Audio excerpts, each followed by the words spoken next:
You know, usually when I see you guys 2 times in one day, it's for good news. This, however, is not good news. In fact, the Falcons, in my opinion, just got a healthy dose of bad news. Welcome in, Falcons fans, to Falcons Today by Chat Sports. My name is Trace Moustakas, but please call me Moose. And let's talk about the bad news today because it just gets worse. So, this happened earlier today during Falcons practice. Kaleb McGary was carted off the field. I reported this earlier on in the day. There is still no update on Kaleb McGary's situation. We do know that he is having an MRI, and we'll have an update when it comes. If an update happens at the time that we are filming this video, I will make sure to pin a comment in the comment section down below to make sure that we keep up with everything. Here's another thing that broke earlier today for the Atlanta Falcons. Norton had ankle surgery, meaning he's going to miss multiple weeks. In fact, according to most recent reports and to what the doctors have said, it is estimated to be a 6 to 8 week missed period. So if I know anything about injuries, especially down to the lower half, it's usually going to be right around that time frame. And my phone is going off, so I just want to make sure that everything is happening. Okay, we're good right now. I just wanted to make sure we weren't getting any updates. However, this is a problem. So I'm thinking that this Norton thing is going to be right around 7 weeks, which would put him at the time around a week 5 or a week 6 return date. Here's why it's bad. Right now, your backup to Kaleb McGary is 7th-round draft pick out of the University of Wisconsin, Jack Nelson. And Jack Nelson has not had a good preseason whatsoever. In fact, it's been a really, really rough start.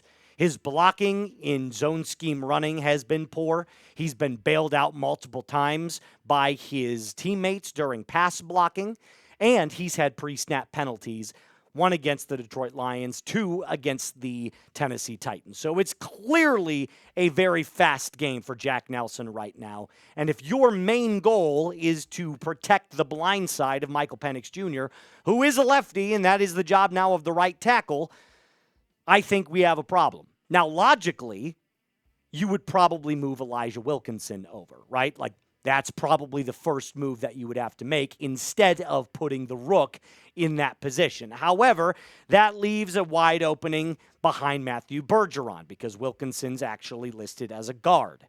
So you see the issues here. Now you're going to have to move another offensive lineman up in the roster. And right now, the depth for the offensive line, despite what Raheem Morris has said about how confident he feels about them, we've watched them in the first 2 preseason games. They are not playing well enough right now.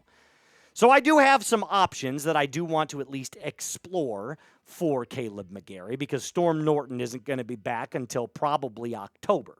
So who are those options? Well, one's a trade option and one is a signing option. So I figure we explore these at least right now. We don't know the extent of the Kaleb McGary injury. So hopefully it's nothing serious and we don't have to explore either of these options. But in the event that you do, you want to be proactive about getting somebody in the building.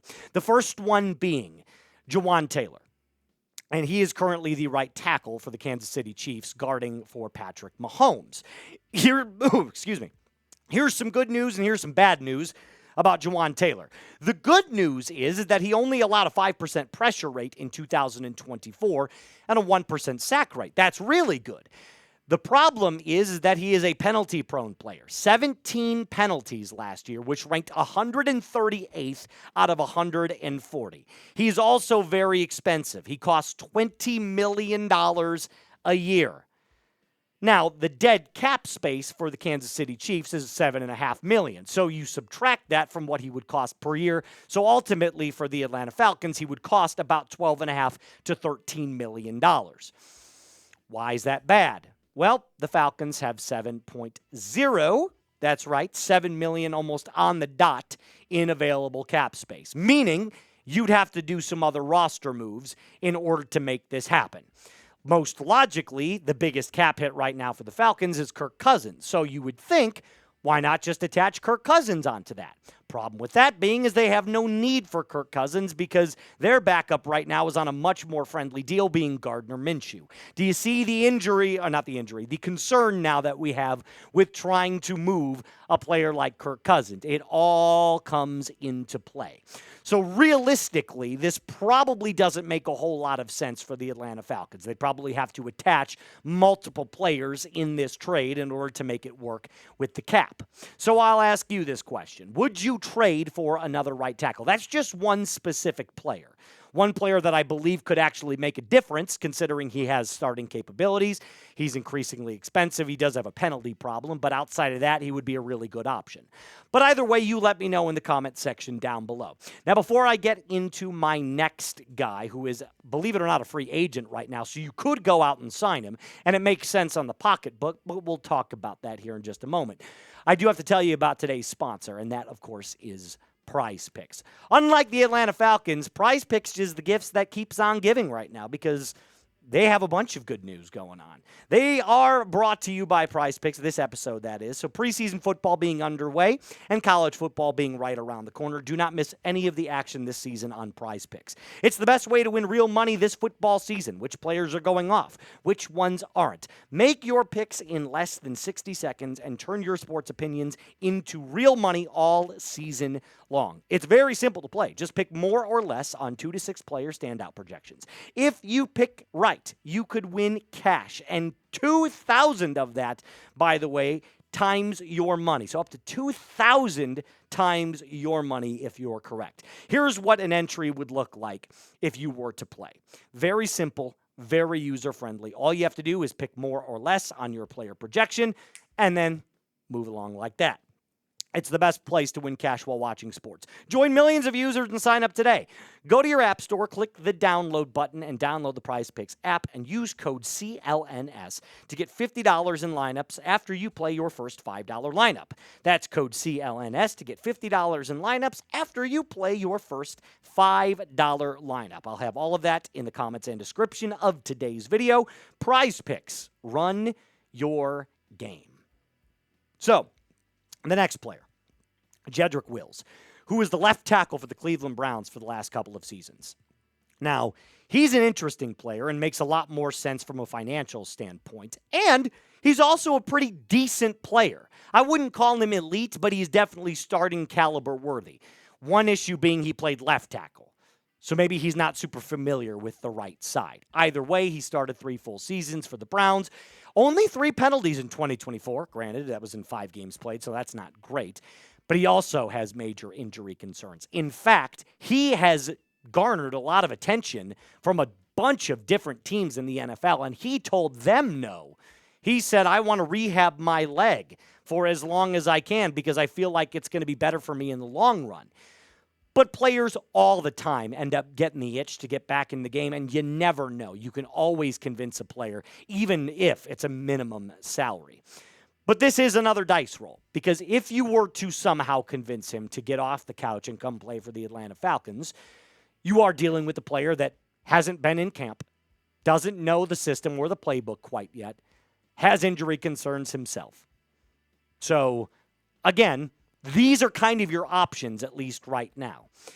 You could have to sign, or you would have to sign him, for the veteran minimum, by the way. Like, that would be the only way that I would bring him in. I would just say, look, it's a way for you to get back onto the field. You sign a 1-year deal. You show off for your next team. We say thank you so much. We'll see you later after the year is over.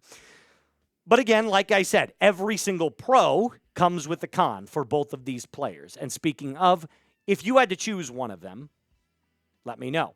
Jedrick Wills, type JW. Jawaan Taylor, type JT.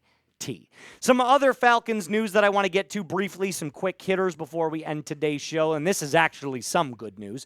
C.J. Henderson actually had a really good standout performance. This is significant because he just signed with the Falcons on Thursday. That cornerback who was a former first-round pick number 9 overall by the Jaguars back in 2020. He picked off Michael Penix Jr., and stood out in team drills, according to all Falcons beat reporters that were out at practice today. He was asked about his performance, and he said, I just want to keep stacking up good performances. That's a great veteran answer that you love to hear. So I'm glad to see that at least someone that they signed is coming out and starting to make some plays. Another standout thing that I wanted to make sure it's not necessarily in play, but in what he was dressed in, DeMarco Hellams was dressed in yellow again.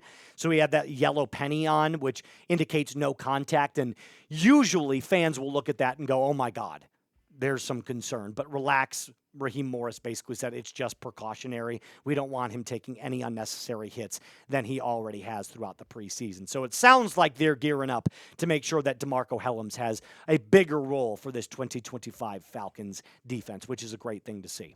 In case you are brand new to this episode and you haven't been listening to what I've been saying, the official news right now, Kaleb McGary carted off the field. And we're waiting to hear the results of his MRI. And then, of course, obviously, Storm Norton undergoing surgery, which will keep him out for 6 to 8 weeks, ankle surgery to be exact. So timeline right now for him is most likely in October. That is going to do it for us on today's episode. A reminder, this is why you subscribe. All Falcons news covered all the time. We'll make a video for you every single day. My name is Moose. Thank you so much for joining me. Remember to like the video, and as always, be cool.